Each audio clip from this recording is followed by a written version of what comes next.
Assalamualaikum warahmatullahi wabarakatuh. Innal hamdalillah nahmaduhu wa nasta'inuhu wa nastaghfiruh wa na'udzu billahi min syururi anfusina wa min sayyiati a'malina. May yahdihillahu fala mudhillalah wa may yudlil fala hadiyalah. Wa asyhadu an la ilaha illallah wahdahu la syarikalah wa asyhadu anna Muhammadan abduhu wa rasuluhu la nabiyya ba'dah.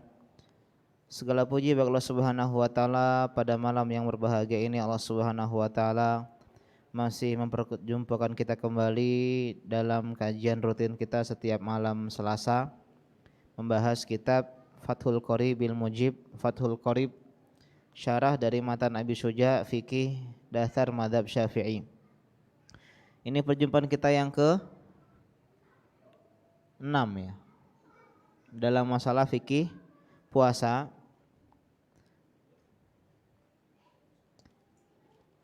Kelima apa keenam?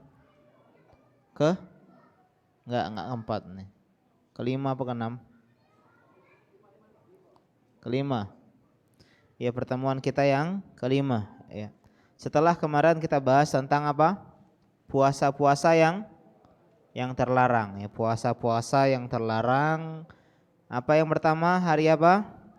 Hari Raya Idul Fitri. Ini hukumnya haram. Tanggal 1 Syawal. Yang kedua hari apa? Hari Raya Idul Adha. Tanggal berapa? 10 bulan Dzulhijjah. Kalau diulang-ulang ya. Yang ketiga, 4, 5 hari apa? Hari-hari tasyrik. Tanggal berapa? 11, 12, 13 bulan Dzulhijjah. Kemudian juga kita bahas kemarin ada hari juga yang diharamkan. Itu hari apa?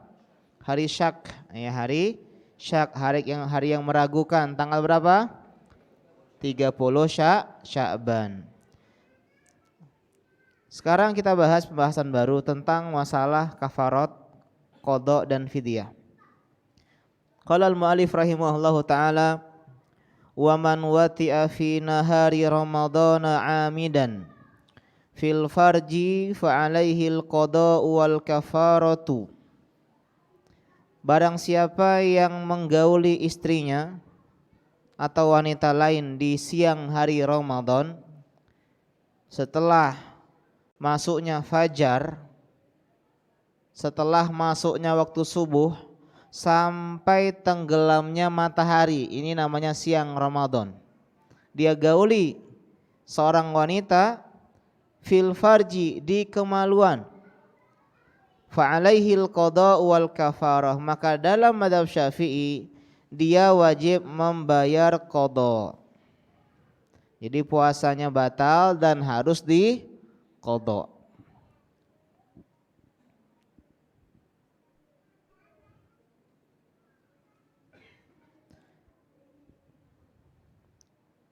Wal kafarah, dan tidak hanya qada tapi juga bayar kafarat, bayar denda. Apa dendanya? Sudah kita singgung sebelumnya. Ya, dendanya adalah wahya itqu raqabatin mu'minah. Yang pertama adalah dia membebaskan budak yang beriman. Yang beriman maksudnya yang beragama Islam. Dalam sebuah riwayat dikatakan salimatun minal uyubil mudirrati bil amali wal kasbi. Budak yang beriman dan dia sehat dari aib yang bisa membuat dia ini tidak bisa bekerja dan beramal. Apa contoh aib yang bikin dia nggak bisa kerja? Jelek bisa bekerja. Apa? Cacat apa? Contohnya apa? Buta bisa. Apa lagi? Yang paling jelas untuk kerja kita pakai apa kerja? Pakai mulut, pakai tangan dan kaki. Jadi dia buntung. Ya, buntung susah kerja. Apalagi lumpuh, ya nggak bisa berjalan. Nah, nggak boleh budak yang ada aib seperti ini. Jadi aib yang membuat seseorang tidak bisa bekerja, maka aib tersebut tidak boleh kita bebaskan budak yang seorang budak tersebut memilikinya. Jadi harus budak yang sehat walafiat, yang mampu dan memungkinkan dia untuk bekerja. Kemudian selanjutnya fa in lam yajid, kalau dia tidak mendapatkan budak. Kenapa dia enggak dapat budak?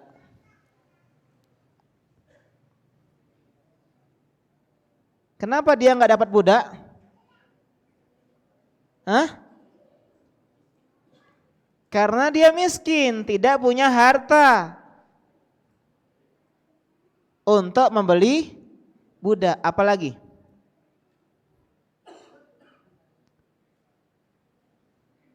Apa?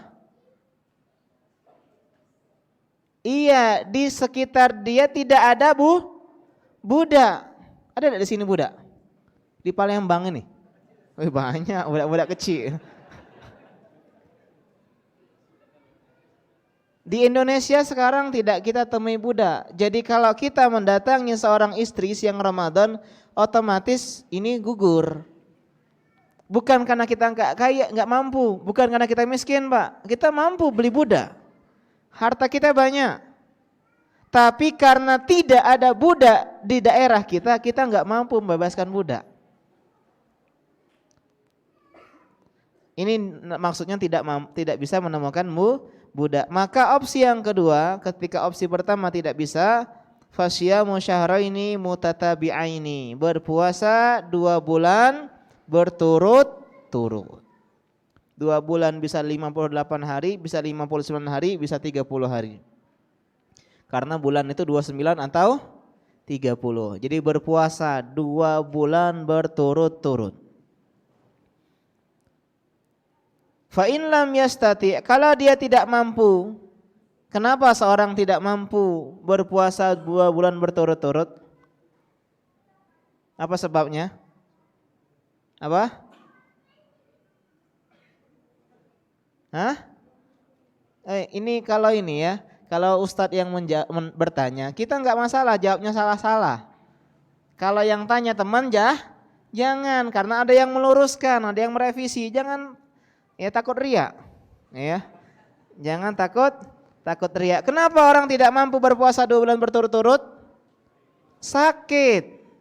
Dia sakit, nggak mampu kalau dia berpuasa 2 bulan berturut-turut. Atau dia nggak sakit, dia sehat tapi bekerja keras, sudah tua. Ini apa ilah sebabnya?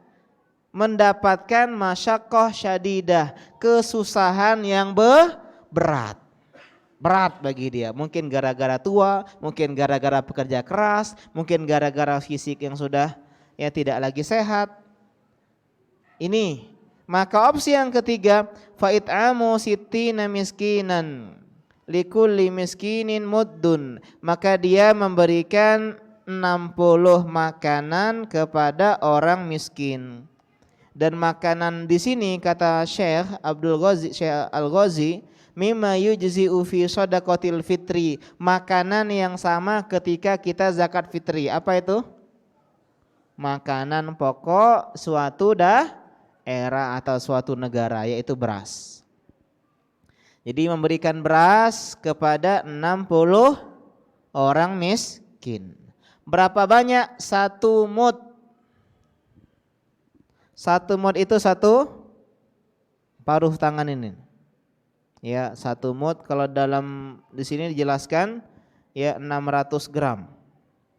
600 gram. Dalam mazhab Syafi'i fidyah hanya 1 mud saja. 1/4 sok. 1 sok berapa kilo? 1 sok berapa kilo? 2,5 kilo. Ya, zakat fitri barusan kita belajar enggak nyampe 2 bulan yang lalu. Jangan lupa teman-teman ya, ilmu itu selalu diulang-ulang. Ilmu itu lebih cemburu daripada seorang wanita. Kalau wanita kita abaikan, kita acuhkan, kita cuekkan, dia akan pergi meninggalkan kita. Begitu juga ilmu agama. Kalian catat, udah kalian cuekin. Kalian gak pernah lihat dia, gak pernah tanya kabarnya, gak pernah kasih care, kasih kepedulian, kasih perhatian, dia akan pergi. Karena itulah kita harus selalu perhatian dengan yang namanya ilmu. Rugi Pak, duduk lama, kajian lama, ilmu nggak ada. Ditanya orang nggak tahu, padahal udah ngaji. Kenapa? Karena tidak diulang-ulang. Sebenarnya kita ini punya semua ilmu Pak. Bedanya ilmu seseorang itu selalu diulang-ulang sehingga Pak ketahuan tempatnya di mana. Ibarat memori kita ini sebuah gudang yang setiap hari masuk sebuah kitab, sebuah ilmu, setiap hari maklumat, informasi, wawasan masuk. Dan dengan cara mengulang kita itu menyusun. Oh ini fikih masuk sini, buku fikih. Oh ini buku akidah rak di situ. Oh ini buku biologi rak di sini. Oh ini buku matematika rak di sana. Kalau setiap hari gudang perpustakaan kita atur, kita susun, kita rapikan. Ketika kita butuh ditanya orang, kita gampang masuk ke sana cari fikih muamalah ini. Buka bab riba. Oh ini penjelasannya, bisa kita jawab. Tapi kalau kita nggak pernah susun maktabah kita, ketika buka, alangkah banyak buku ini. Mana bukunya nih ya? Nah itulah sebabnya Pak. Karena kita nggak pernah mengulang.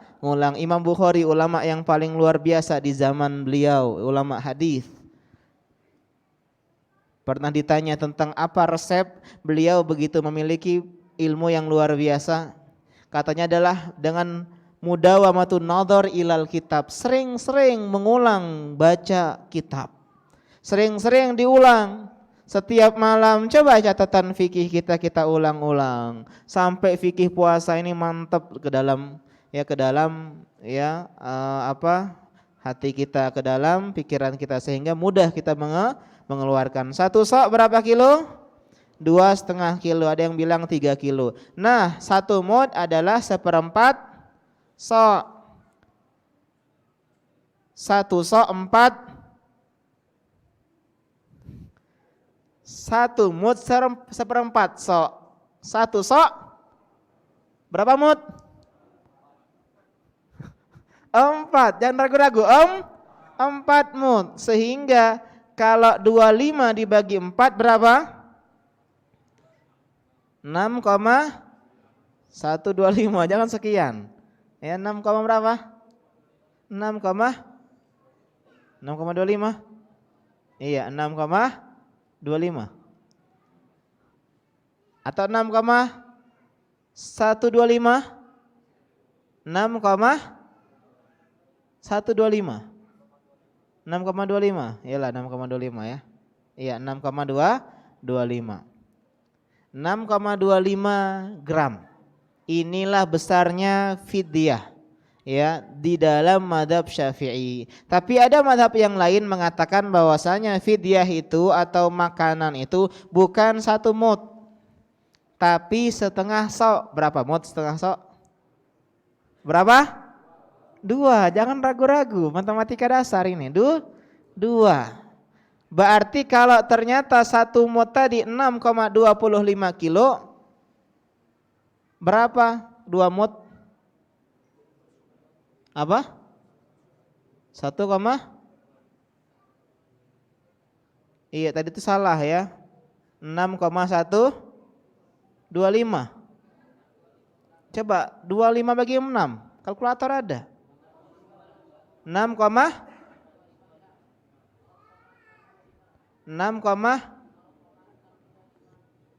iya gram 6,25. Iya gram-gramnya 625 gram. Iya atau 0,6 kilo ya sekian ya. Berarti 600 gram. Kalau 2 1,5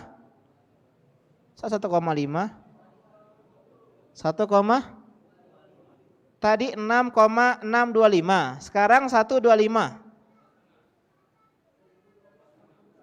Apa? 12,5 ya atau 1,25. 1,25 bagi 2 berapa?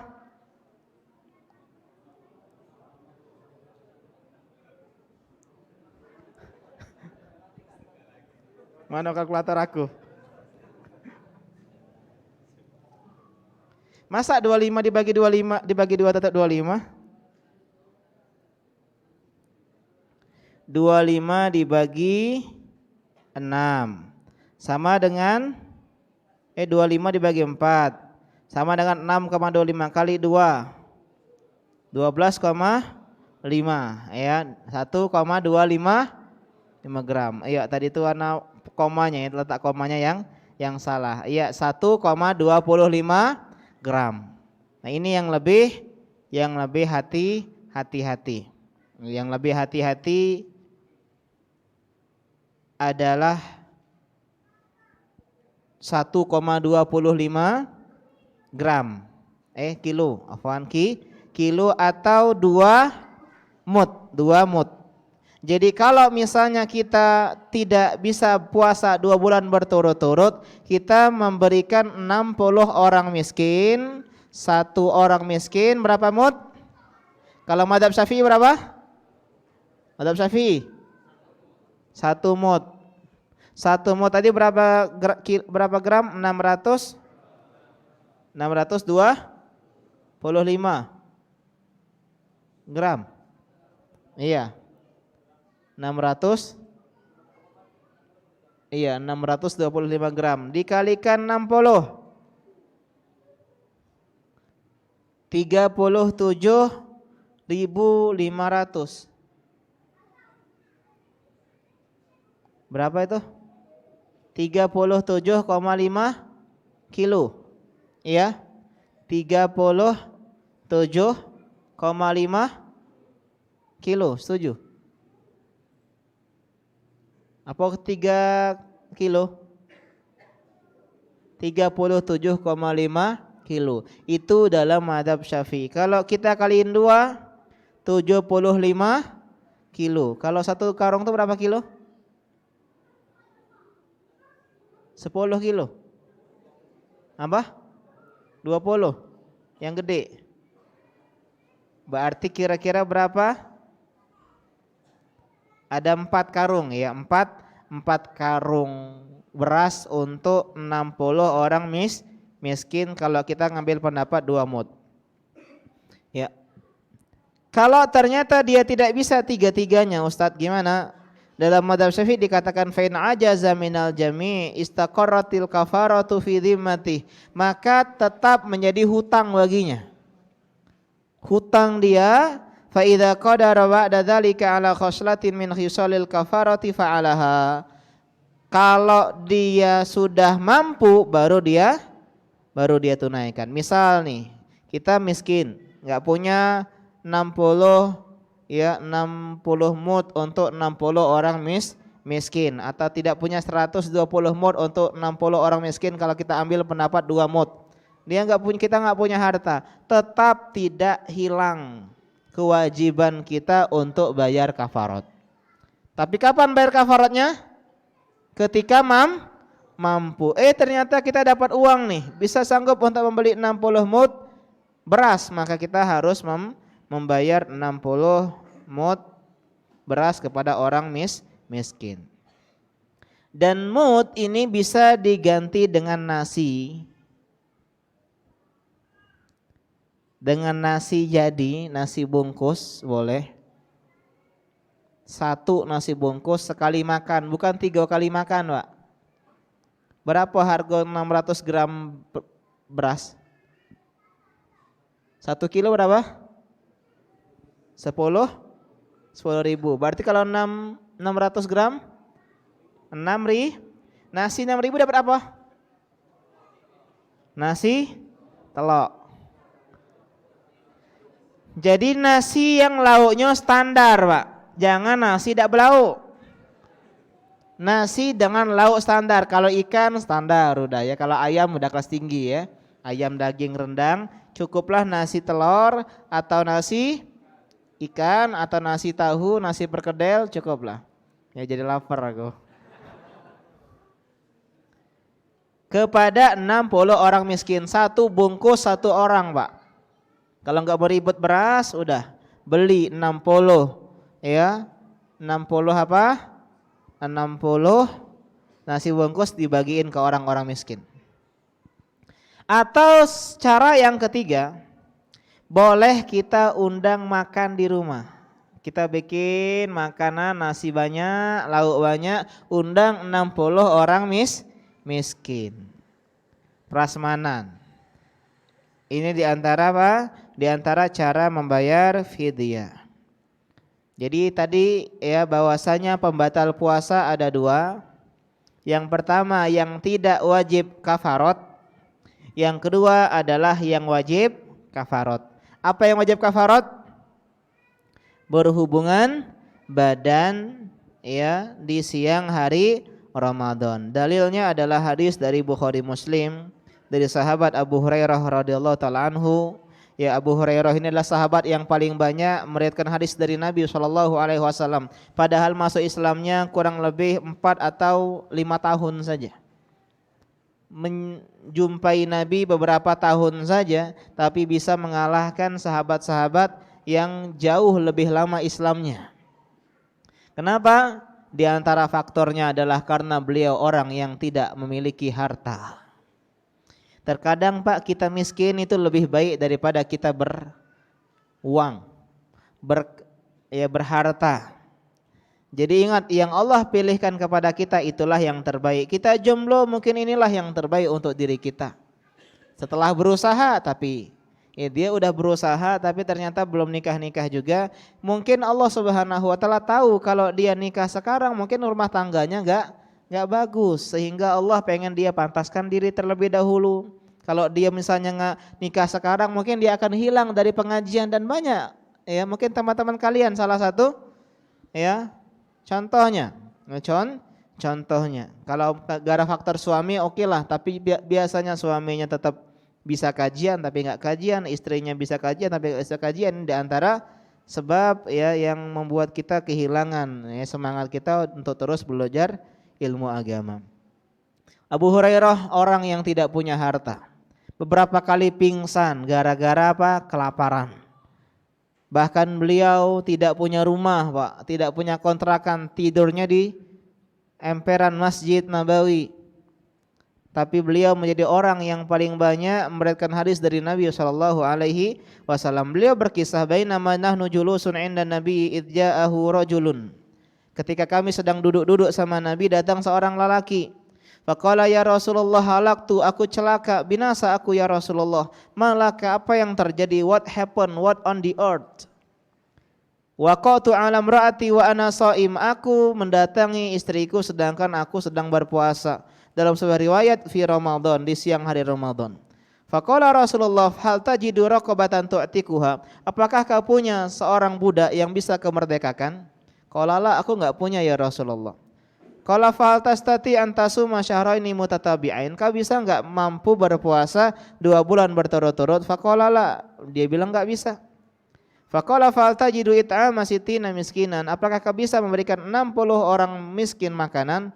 Dia juga bilang enggak bisa, tapi kewajiban enggak gugur, Pak. Famakatha Nabi sallallahu alaihi wasallam, diam sejenak. Fabaina nahnu ala dzalik, ketika kami demikian, utiyan nabiyyu bi'arakin fihi tamrun, ada yang memberikan Nabi satu ranjang ya berisi kurma. Faqala aina sa'il, mana tadi yang bertanya? Kemudian apa? Dia bilang, anak saya ya Rasulullah. Khudh hadza fatasaddaq bihi, kau ambil ini, kau sedekahkan 60 orang miskin dengannya. Kemudian dia bilang, ya Rasulullah, a'ala afqara minni, apakah kepada orang yang lebih miskin daripada saya? Fa wallahi, demi Allah, ma baina labataiha, tidak ada di antara Mekah ini atau Madinah ini ahlu baitin afqaru min ahli baiti, yang lebih miskin daripada keluargaku. Mungkin dia udah survei. Mungkin dia udah survei. Kemudian apa? Fadhahikan Nabi sallallahu alaihi wasallam, Nabi pun tertawa, dan tertawa Nabi itu bukan ngekek kayak kita, Pak. Tapi tertawa Nabi itu kelihatan taringnya, tersenyum yang kelihatan gigi. Hatta badat an yabuhu, sampai kelihatan gigi taringnya. Tsumma qala at'imhu ahlaka, kemudian dia bilang, berikanlah ini kepada keluargamu. Ini dalil bahwasanya ketika seseorang gugur, seorang tidak bisa mengerjakan 3 hal tersebut, kewajibannya tidak gugur. Buktinya apa? Nabi sedekahkan dia harta kemudian disuruh untuk memberikan orang miskin. Tapi karena yang miskin hanyalah keluarganya, ya, maka Nabi sedekahkan untuk keluarganya. Dan ini berlaku hanya untuk kasus ini saja. Jangan kita bermudah-mudahan aku nggak mampu Ustaz, padahal dia mampu untuk berpuasa. Saya nggak mampu Ustaz, padahal dia mampu untuk memberikan makan 60 orang miskin. Wallahu taala a'lam. Kita lanjutkan poin yang selanjutnya. Mungkin ada yang bertanya masalah ini ya, masalah kafarat tadi. Bagi siapa? Bagi suami dan istri. Bagi suami dan istri.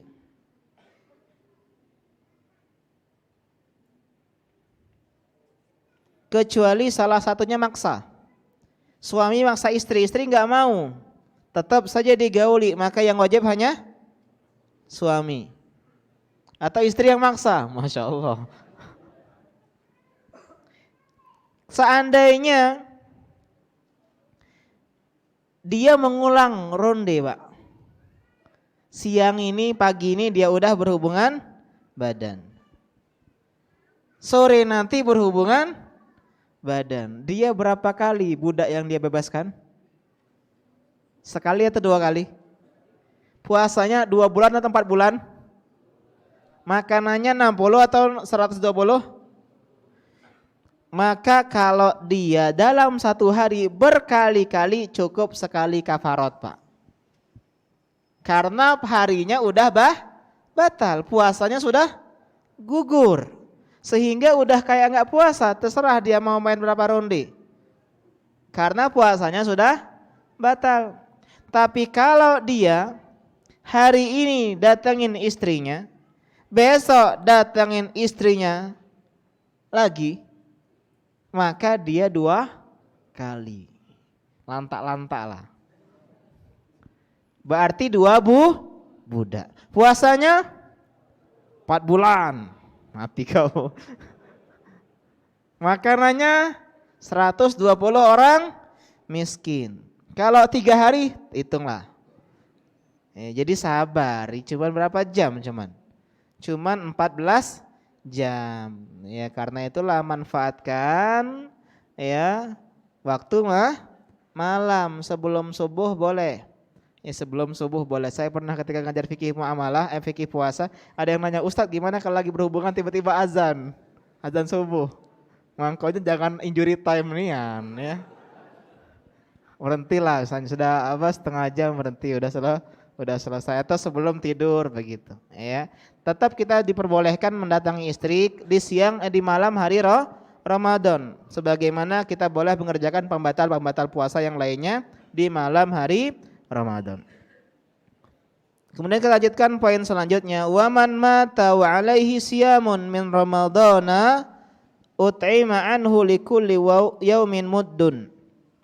Siapa yang meninggal dan dia masih memiliki hutang puasa, masih memiliki qada puasa, maka ahli warisnya, keluarganya memberikan makanan untuknya atau atasnya 1 hari 1 mud.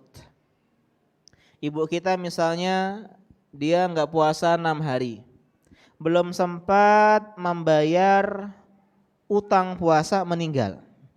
Apa yang kita kerjakan selaku keluarganya atau ahli warisnya? Ulama berbeda pendapat dalam masalah ini. Dalam mazhab Syafi'i dikatakan tadi dia memberikan makan 1 hari 1 mud, atau dalam riwayat yang lain, dalam mazhab yang lain 2 mud. Kalau kita pakai mazhab Syafi'i 1 mud. Kalau misalnya 6 hari dia enggak puasa, berapa mud kita yang keluarkan? Berapa? 6 mud untuk orang miskin. Kalau misalnya ibu kita enggak puasa mungkin gara-gara nifas ya, sebulan penuh dia enggak puasa, beberapa hari sebelum Ramadan dia melahirkan, kemudian dia nifas, sebulan enggak puasa 30 hari.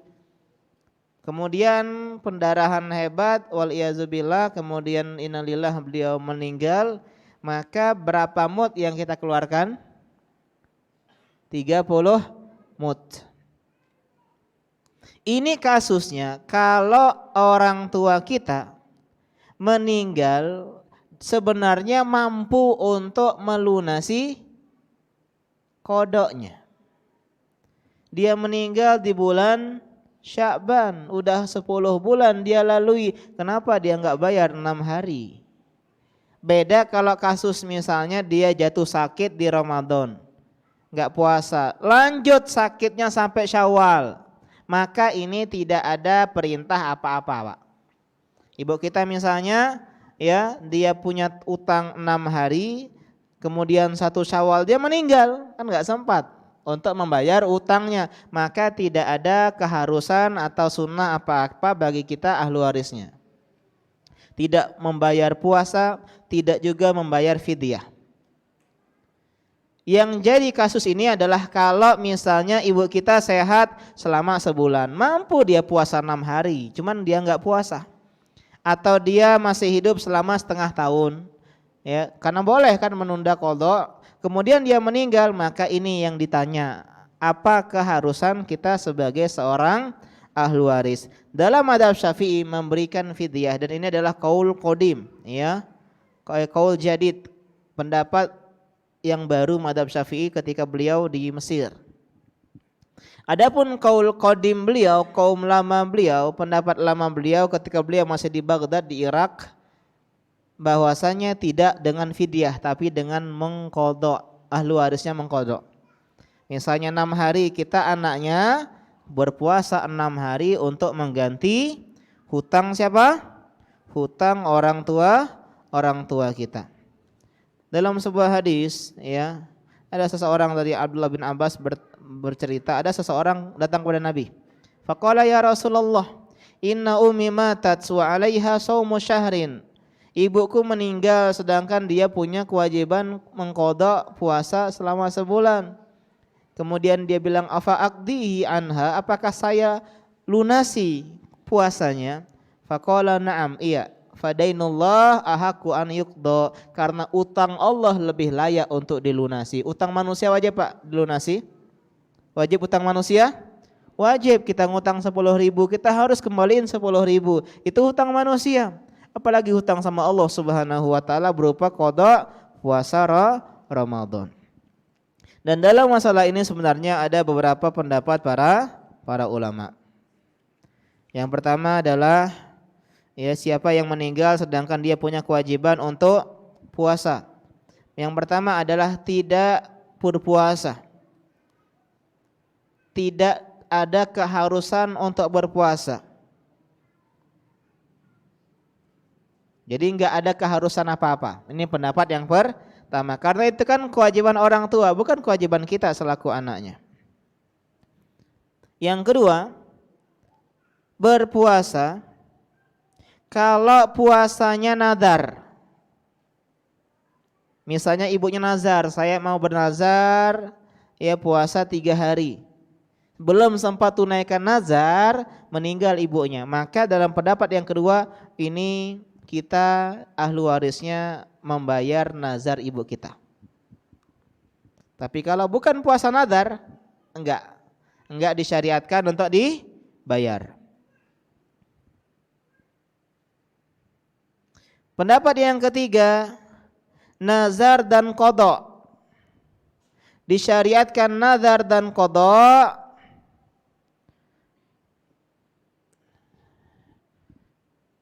intinya semua utang maupun dia nazar maupun dia qadha Ramadan ini kita disyariatkan untuk membayarnya, ya, membayarnya.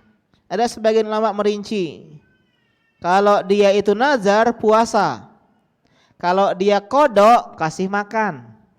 Ini sebagian pendapat para ulama, ya. Tapi Allah taala alam, ya, yang lebih tepat adalah kita disyariatkan baik nazar maupun qadha untuk membayar utang, baik dengan cara kita berpuasa maupun dengan cara kita bayar fidyah. Ya, jadi Ibnu Taimiyah mengatakan boleh milih, Pak. Dan ini hukumnya sunnah. Sebagai bentuk kebaktian kita, enggak wajib. Jadi kalau orang tua kita meninggal punya utang puasa Ramadan atau utang puasa nadar, maka kita enggak wajib bayar, hanya saja kita disunnahkan untuk membayar dengan cara berpuasa atau memberikan makan. Paham insyaallah ya? Ini pendapat yang lebih tepat, bahwasanya kalau orang tua kita meninggal atau adik kita meninggal, istri kita meninggal, semua yang meninggal yang punya utang tanggungan qada Ramadan atau nazar atau puasa yang lainnya yang wajib, maka kita disunnahkan walinya atau orang terdekatnya untuk melunasi hutangnya, baik dengan cara berpuasa atau dengan cara memberi makan. 1 hari 1 mud, tapi lebih aman 2 mud. Boleh dibagi-bagi 6 anaknya 6 hari sikok-sikok puasa lah juga tidak apa-apa. Ya boleh semua. Tapi ini wallahu alam yang lebih tepat adalah tidak sampai derajat wajib. Cuman kebaktian kita kepada orang tua kita. Kemudian kita lanjutkan, sebentar lagi azan ya. Sebelumnya kita bikin prolog dulu gini ya. Sebab seseorang boleh tidak berpuasa itu ada 2. Yang pertama sebab yang sifatnya selama-lama-lamanya. Yang kedua sebab yang sifatnya sementara. Ya. Contoh sebab yang selama-lamanya apa? Tua. Bisa enggak tua jadi muda? Enggak bisa. Atau sakit parah yang tidak bisa mungkin lagi sembuh, tinggal menunggu ajal. Ini adalah sebab atau uzur yang sifatnya apa? Selama-lamanya. Ada yang sifatnya sementara, contoh safar. Apalagi? Sakit, apalagi? Wanita, haid, apalagi? Nifas, apalagi? Yang lain-lainnya. Ini namanya udzur yang sifatnya sementara. Kita lanjutkan setelah adzan isya. Subhanaka Allahumma wa bihamdika asyhadu an la ilaha illa anta astaghfiruka wa atubu ilaik. Assalamualaikum warahmatullahi wabarakatuh.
Tuh.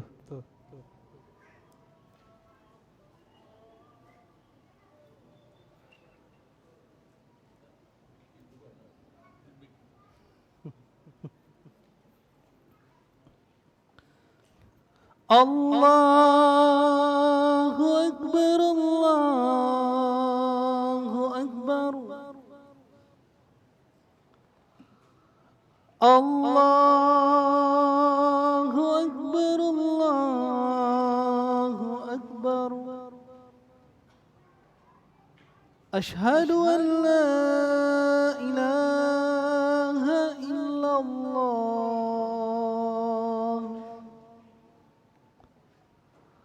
Asyhadu an la ilaha illallah.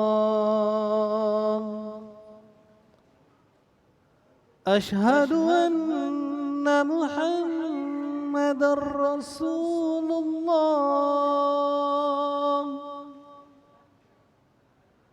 Asyhadu anna Muhammadar Rasulullah.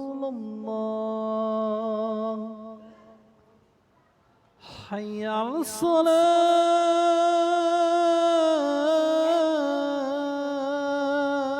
الصلاة حي على الصلاة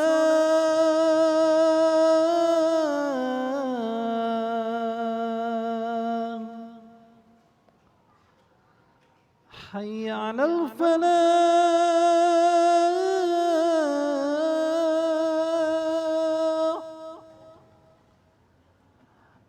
حي على الفلاح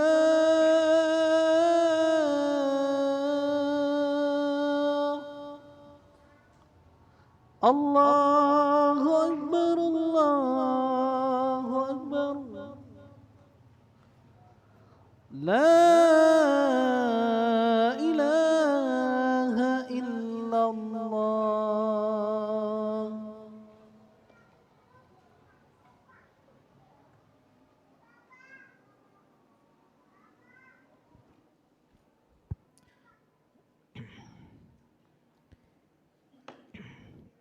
Innal hamdalillah nahmaduhu wa nasta'inuhu wa nastaghfiruh wa na'udzu billahi min syururi anfusina wa min sayyiati a'malina may yahdihillahu fala mudhillalah wa may yudlil fala hadiyalah. Segala puji bagi Allah Subhanahu wa taala yang masih memberikan kita nikmat untuk terus belajar ilmu agama. Kata Nabi sallallahu alaihi wasallam, man yuridillahu bihi khairan yufaqihu fiddin. Barang siapa yang Allah inginkan kebaikan. Bagi teman-teman yang udah pernah belajar usul fikih, nakirah, fisyaki syarat, nakirah yang punya tanwin di dalam sebuah lafal syarat man, siapa yang, maka ini mencakup umum. Artinya semua kebaikan. Maka dia akan dipahamkan oleh Allah Subhanahu wa taala dengan urusan ilmu agama. Jadi teman-teman, ketika kita semangat belajar ilmu agama, santriwati ya misalnya belajar ilmu agama, kajian, kita semua kajian, maka Allah akan memberikan kebaikan di seluruh aspek kehidupan kita. Di dalam masalah bisnis kita, di dalam kebaikan dalam rumah tangga kita, kebaikan terhadap istri kita, kebaikan terhadap keberkahan harta kita, kebaikan terhadap hubungan kita dengan masyarakat, dengan kolega kerja, dengan atasan bawahan, semua kebaikan dengan orang tua, dengan mertua, itu dengan ilmu agama. Jadi kalau kita paham masalah ini, maka kita akan semangat untuk terus belajar ilmu agama. Kita bahas tadi bahwasanya udzur yang membolehkan seorang boleh meninggalkan puasa ada dua. Ada yang sifatnya ya selamanya, lama dalam jangka waktu yang lama lah meskipun tidak selama-lamanya. Ada dalam jangka waktu yang sebentar. Contoh yang sebentar sakit ya, misalnya safar atau haid cuma 6 atau 7 hari, nifas 30 hari atau 40 hari dan seterusnya. Ini maka hukum asal dengan membayar qadha. Kalau uzur tersebut sifat sementara, kaedahnya dengan qadha. Safar diganti dengan qadha. Dia sakit misalnya demam parah, dia enggak puasa, maka dia bayar qadha. Dia misalnya haid 6 atau 7 hari atau lebih dari itu, misalnya dia qadha. Atau misalnya dia nifas, maka dia juga mengqadha. Ini kalau udzurnya sifatnya sementara. Kalau udzur sifatnya lama, contoh dia udah lanjut usia, tua, tidak mampu berpuasa karena faktor usia, maka dia dengan bayar fidyah, ngasih makan sebagaimana ketentuan yang kita sebutkan tadi sebelumnya. Atau contoh lagi adalah dia diponos sakit dengan sakit yang lama, yang la yurja bur'uhu, yang tidak bisa diharapkan lagi kesembuhannya. Kita baca di sini, wa syaikhu in ajaza an yusami yuftiru wa yut'im an kulli yaumin muddan. Orang yang tua, syekh atau syekhul harim dalam sebuah riwayat, wal ajuz, orang yang udah tua renta, wal maridul ladzi la yurja bur'uhu, dan orang yang sakit yang tidak bisa diharapkan lagi kesembuhannya karena saking parah sakitnya, mungkin stadium 4 dan seterusnya. In ajaza, kalau enggak bisa puasa. Ingat, kalau enggak bisa. Kalau orang tua udah masih gagah enggak masalah dia berpuasa, harus wajib dia berpuasa. Tapi ini dia enggak mampu karena faktor usia. Kulun minhum anis saum yuftir wa yut'im, maka dia batalin puasanya dan dia tidak qada, cukup dia bayar fidyah. Bayar fidyah saja.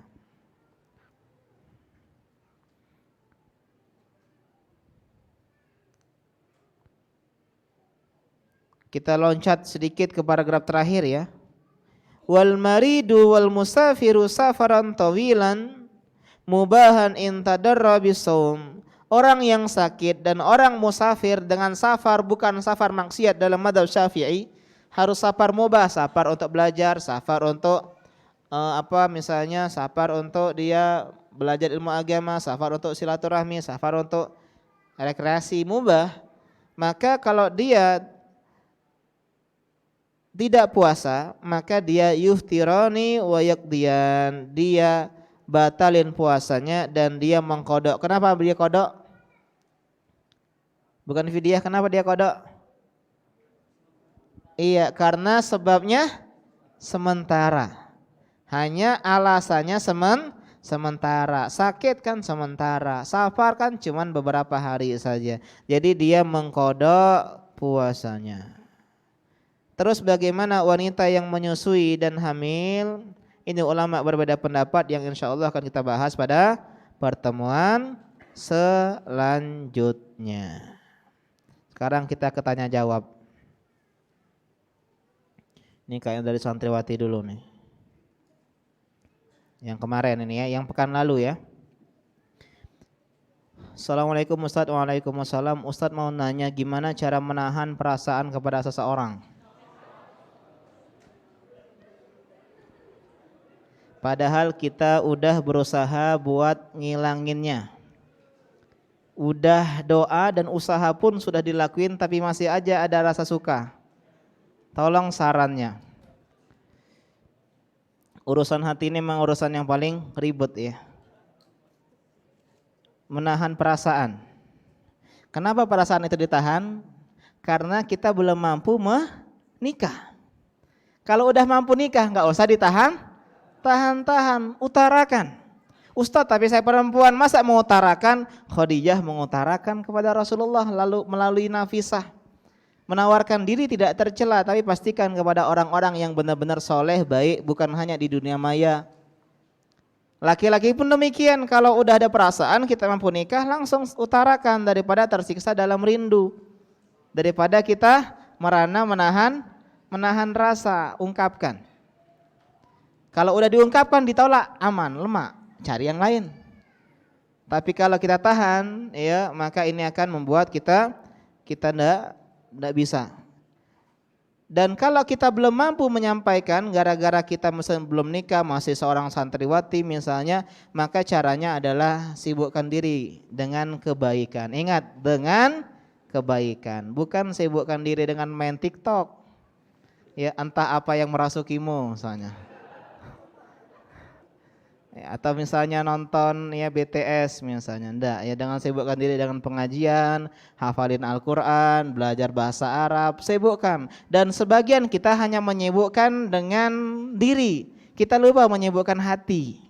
Hati pun juga disibukkan dengan mentadabburi ayat-ayat Allah Subhanahu wa taala, baca Quran, pahami maknanya.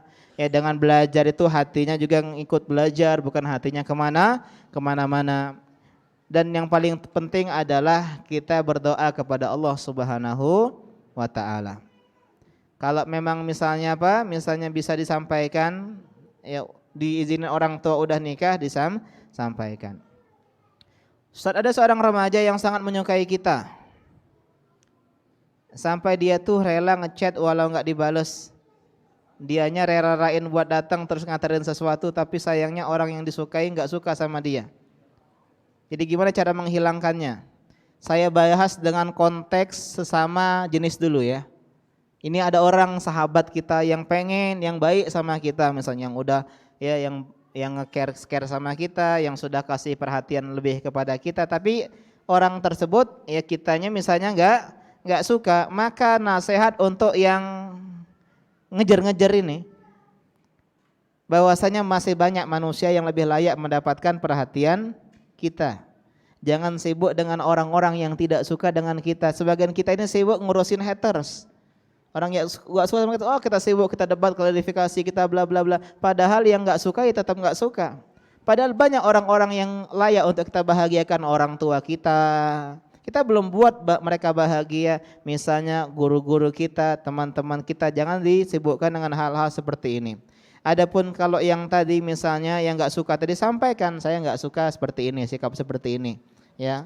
Sampaikan kepada dia dengan cara baik-baik sebelum menjadi ranting yang keras, mumpung masih pucuk, maka dipatahkan lebih baik. Ustaz, bagaimana tanggapan tentang demo saat ini? Apakah harus menghindarinya atau tetap taat pada ulil amri? Dan bagaimana orang yang mati ketika demo, apakah mati syahid atau tidak?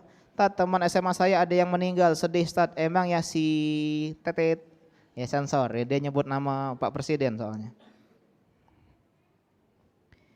Demo bukan bagian dari Islam. Ya, demonstrasi dari demokrasi. Ya, demokrasi adalah bikinan Abraham Lincoln dari rakyat, oleh rakyat untuk rakyat. Kalau kita inna sholati wa nusuki wa mahyaya wa mati lillahi rabbil alamin. Kalau kita semuanya untuk Allah Subhanahu wa taala. Kenapa enggak boleh? Karena kerusakan yang ditimbulkan jauh lebih besar daripada perbaikan. Lihat meninggal nyawa orang. Memang misal kita akui misalnya ada kezoliman pemerintah. Sejak dulu pun zolim, tapi apa pesan Nabi SAW? Bersabar sampai berjumpa denganku di telaga. Meskipun punggung kalian dipukul, meskipun ya in ukhidha ya maluk atau in akhadha malak, meskipun dia ambil hartamu, in daraba zorak, meskipun dia memukul punggungmu, dan kita enggak ada harta kita dirampas oleh pemerintah. Enggak ada punggung kita dipukul-pukul oleh pemerintah. Kita masih bisa kajian, masih bisa sekolah, masih bisa ke mall, masih banyak hal-hal yang patut kita syukuri. Meskipun ada hal-hal yang juga kita ingkari, enggak boleh kita ya membenarkan semua kesalahan yang juga keliru. Ini yang harus kita pahami. Jadi enggak boleh berdemo. Caranya adalah nasihati empat mata, berdoa kepada Allah Subhanahu wa taala. Pemimpin berasal dari rakyat. Kama takunu yuwalla alaikum, bagaimana kalian begitulah pemimpin kalian. Bukankah pemimpin diambil dari rakyat? Bukan dari planet Mars atau Venus, bukan. Dari kita inilah. Kalau kita saja koruptor, beli pempek 3 ngomong 2, wajar pemimpin kita korupsi. Kalau kita masih zalim sama orang-orang lainnya, wajar Allah berikan kita ujian berapa pemimpin yang zalim. Ketika Ali bin Abi Thalib didatangi seseorang yang mencela beliau, wahai Ali, kenapa di zaman kamu ini banyak kerusuhan, banyak demo dan seterusnya? Kata Ali bin Abi Thalib, ya, kenapa enggak kayak Abu Bakar dan Umar? Kata Ali bin Abi Thalib, karena di zaman Abu Bakar dan Umar rakyatnya seperti saya, sedangkan di zaman saya rakyatnya seperti kamu. Karena itulah hal yang harus kita pahami, bahwasanya jadilah rakyat yang baik. Doakanlah. Sering saya sampaikan ketika Nabi berbicara tentang pemimpin di akhir zaman yang mereka badannya manusia tapi hatinya hati iblis, hati setan. Apa? Addu ilaihim huquqahum. Tetap tunaikan kewajiban kita sebagai rakyat. Adapun kewajiban pemerintah, hak kita sebagai rakyat, minta kepada Allah Subhanahu wa taala dan bersabar. Adapun yang meninggal ketika demonstrasi, kita husnuzon saja karena ketidaktahuan mereka terhadap ini. Ya, kita berharap ya itu gara-gara hal yang dia tidak ketahui, tapi kalau kita tolong jangan ikut-ikutan seperti ini. Ya, masih banyak bela Islam tuh masih banyak Pak. Ini termasuk bela Islam sekarang ini. Dan kita terkadang sama korupsi, Masya Allah, luar biasa kita ingkari. Sedangkan dengan praktek dukun, dengan hal-hal yang lebih besar dosanya kita diam. Harusnya seandainya demo itu boleh, yang paling layak di demo adalah wisata religi. Atau demo adalah orang-orang yang mengagungkan puyang-puyang, kuburan-kuburan, orang-orang yang dianggap soleh. Itu yang harus kita demo kalau seandainya demo itu boleh. Dan zaman Nabi SAW itu sama Pak, disiksa Pak.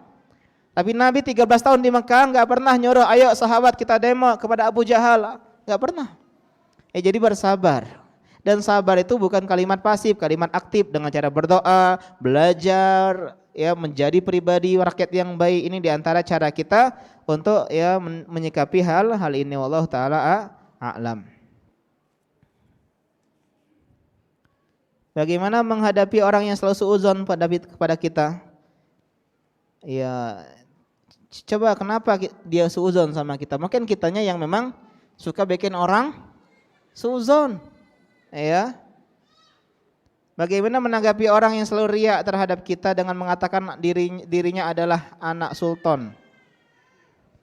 Riya, bukan riya itu sombong. Ya sombong mungkin. Biarkan aja. Ya. Nasihati, doakan. Bagaimana tanggapan tentang undang-undang yang baru dibuat oleh pemerintah? Bagaimana tentang demo tersebut? Sudah kita bahas. Bagaimana menanggapi ustadz yang lucu? Hia-hia. Oh, hia-hia. Hia-hia. Arti dia nih apa? Majelis lucu nih, hia-hia. Enggak usah nonton kayak gituan ya. Ustadz kalau bisa kajian ustadz 3 hari dalam seminggu. Wah, enggak kate waktu lagi. Ya enggak kate waktu lagi. Apa hukumnya laki-laki memakai kalung dan gelang? Enggak boleh. Ya tasyabuh bin nisa, bukan emas, ya, enggak boleh. Ya, kenapa? Karena gelang adalah perhiasan wanita. Kalau cincin umum laki-laki dan perempuan. Apa hukumnya menulis sesuatu yang tidak bermanfaat namun dapat menghilangkan kejenuhan? Apa contohnya? Puisi. Enggak tahu maksudnya apa, gimana maksudnya. Apa hukumnya belajar menghafal Quran bukan karena Allah sepenuhnya, akan tetapi lebih condong untuk membahagiakan orang tua? Iya, jangan jadikan tujuan utama itu ya, tapi jadikan tujuan utama adalah dapat pahala dari Allah Subhanahu wa taala. Ya. Caranya adalah diubah tujuannya, orientasinya. Mana yang itu? Yang kemarin dulu ya. Ini yang kemarin. Ustadz, saya ingin bertanya masalah cadar, apa dalil untuk perempuan bercadar? Ada dalam Al-Qur'an ya, kata Allah Subhanahu wa taala, artinya hendaklah kalian julurkan jilbab-jilbab kalian menutupi dada. Jadi di zaman dahulu, di zaman jahiliyah, jilbab itu hanya menutupi kepala, tidak menutupi leher. Ada kain enggak? Itu kain bukan? Bukan. Coba tolong ngambilin ini. Bukan ya.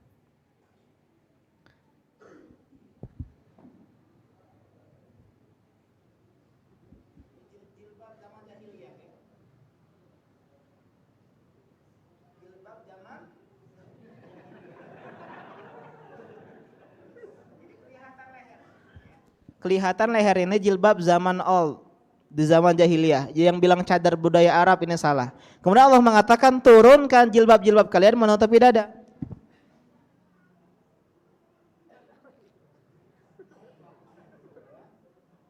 Ditutup itu dari, nah pecinya mana nyangkut. Jadi ditutup itu dari atas ke bawah sehingga tertutup semuanya. Sebagian ulama tafsir mengatakan yang terlihat hanya satu mata.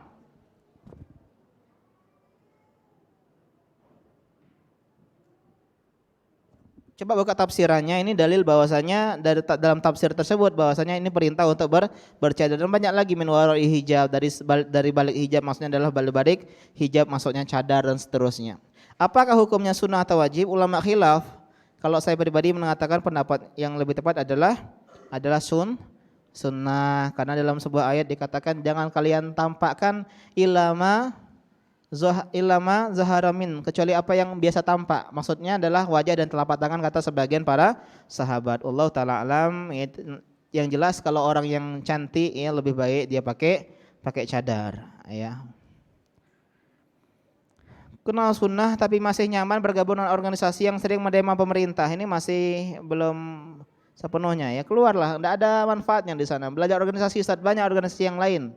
Ya banyak komunitas yang lain. Jangan kok ikut gabung komunitas yang suka mencela pemerintah, ikut demo ya dan seterusnya itu. Ingat ya, sunnah itu bukan hanya Bapak, bukan hanya jenggot, cadar, cingkrang, bukan. Sunnah itu adalah pemahaman, Pak. Termasuk pemahaman kita terhadap pemerintah yang zalim, bagaimana mauqif kita, bagaimana sikap kita. Saya tanya kepada orang yang belum kenal sunnah, kenapa yasinan? Katanya untuk menjalin ukhuwah. Nggak ada, jalin ukhuwah nggak bisa dengan yasinan, ya. Itu bukan syariat katanya. Saya itu nggak ngambil syariat. Sesuatu yang menyerupai agama meskipun tidak dinaatkan syariat itu adalah syariat, ya. Setiap ada kematian dia baca yasinan, berarti dia sudah membuat syariat baru. Meskipun niatnya dengan menjalin, ya, menjalin ukhuwah dan seterusnya. Ini adalah ngeles, ya. Jika seorang pinjam emas, apakah ia harus pinjamkan dengan emas? Iya, biar lebih aman emas itu dibalas dengan emas. Tapi orang meminjam itu tidak sanggup membayar dengan emas dan mencicil dengan uang, sedangkan emas itu nilainya naik terus. Bagaimana hukumnya Ustadz? Kalau emang terpaksa dia membayar dengan uang, maka uang dibayar dengan uang hasil uang jual beli emas di waktu dia pinjam, bukan emas sekarang, ya. Ustadz orangnya nggak mau lah, makanya pahami kalian meminjamkan itu niatnya untuk tolong, bukan untuk jadi untung. Bagaimana hukum jualan barang fee order nanti ya? Salat sunnah qabliyah. Yang ini enggak ada lagi. Enggak ada ya, enggak ada yang puasa dulu. Ini yang kemarin. Salat sunnah qabliyah asar, maghrib, isya adalah bid'ah? Enggak benar. Kata Nabi SAW, ya di antara mabaina azaini shalah, di antara dua azan maksudnya qomat dan azan itu disyariatkan salat. Jadi boleh salat qabliyah maghrib, qabliyah isya, qabliyah asar dan seterusnya. Ini bukan bid'ah. Apa hukum pre-order, membeli atau jual barang dengan pre-order? Pre-order ini kalau dia misalnya adalah ya orang yang udah dapat izin dari pemilik barang, penyuplai barang, maka boleh hukumnya. Tapi kalau dia tidak punya barang, tidak punya izin, dia baru beli, dia nggak boleh buka pre-order sampai barang tersebut dia miliki, ya. Dan juga harus dengan akad salam, ya. Boleh dia meskipun belum dimiliki, belum dipegang, boleh dia jual dengan akad salam. Wallahu taala alam. Akad salam itu gimana? Dengan bayar pelunasan terlebih dahulu. Jadi ketika seseorang melunasi baru dianggap membayar. Apa saja yang boleh dilihat ketika nazar? Ulama khilaf, ya, yang lebih tepat adalah ada yang mengatakan pertama wajah dan telapak tangan saja. Pendapat yang kedua adalah sesuatu yang biasa tampak di rumah, yaitu kepala, ya, rambut, leher, kemudian betis, kemudian lengan. Ada yang mengatakan boleh semua, ya, tapi ini pendapat yang lama. Yang lebih tepat adalah kalau nazar langsung maka hanya wajah dan telapak tangan saja. Kalau nazarnya sembunyi-sembunyi maka boleh yang biasa tampak. Karena sebagian sahabat ada yang ngintip, tapi ngintip ini jangan kayak ngintip zaman now, ya. Karena di zaman sahabat itu kalau meskipun mereka di rumah di jemuran pakainya masih sopan. Enggak ada yang jemuran pakai tank top, pakai celana pendek, enggak ada. Ya, kalau kita sekarang ngintip astagfirullahalazim. Misalnya dia pakai tank top sama celana pendek beda, boleh seperti ini, ya. Ada sebuah kisah tentang masalah nazar ini, ya, ada seorang kakak, ya, dia punya adik perempuan. Kakak ini punya teman ini mau nazar sama adiknya. Ya, dia masuk, ya, assalamualaikum dek, waalaikumsalam kak, duduk dek, dia duduk di ruang tamu kakaknya, dek tolong temannya nunggu di mana? Nunggu di luar, sembunyi diam. Dek kakak haus, tolong bikinin minuman. Siap bos, ya. Kemudian dia ke dapur, kemudian kakaknya nyuruh masuk, ikhwan tadi duduk di sana. Kan adiknya nggak sadar nih kalau nanti di ruang tamu ada orang lain. Dia bawa minuman, kemudian dia putar-putar, minuman sudah siap, gitu ya kata ya. Biasa perempuan gitu. Dia nggak sadar kalau di samping kakaknya ada laki-laki. Ketika dia tahu langsung dia malu, langsung kabur. Dia masuk ke dalam kamar, ya. Itu dalam keadaan yang baju biasa loh, baju biasa. Kemudian teman kakaknya setuju, ya. Kadang-kadang ngelihatnya polos, lucu begitu. Akhirnya dia jadi. Ini kalau nggak langsung. Kalau langsung maka cukup wajah dan telapak tangan saja. Ustadz jelek, Ustadz, anggap baik kalau tidak pakai jilbab dia lebih belaga. Ada sebagian begitu, pakai jilbab, nggak serak. Tapi gimana lah, ya bismillah, yang penting dia solehah.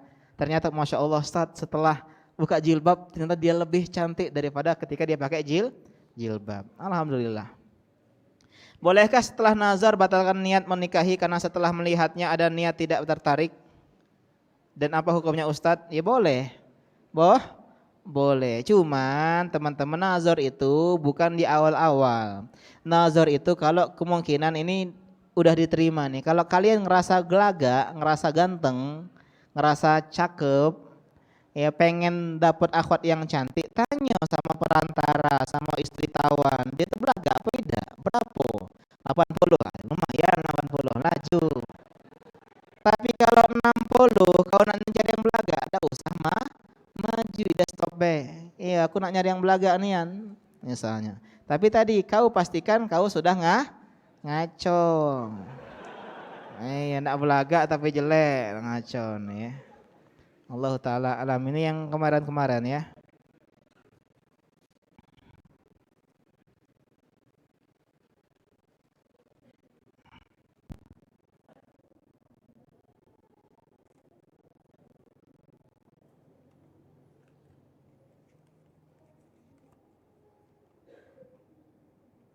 Ini ada yang belum ya.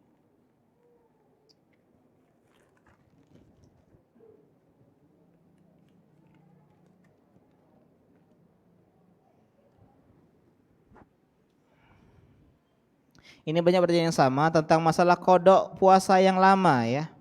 Puasa di zaman kita jahiliyah dulu, kita nggak puasa. Maka para ulama dia mengatakan tetap wajib kodok. Diperkirakan saja kira-kira berapa tahun kita nggak puasa. 5 tahun, 30 kali 5, 150 hari. Maju. Tapi pendapat yang lebih tepat Allah alam adalah cukup taubat saja. Cukup bertobat, tidak perlu mengkodok puasa-puasa yang kita tinggalkan sengaja di masa lalu. Allah Ta'ala a'lam. Selanjutnya akan kita bahas pada pertemuan selanjutnya. Kita akhiri. Subhanaka Allahumma wa bihamdika asyhadu an la ilaha illa anta astaghfiruka wa atubu ilaik. Assalamualaikum warahmatullahi wabarakatuh.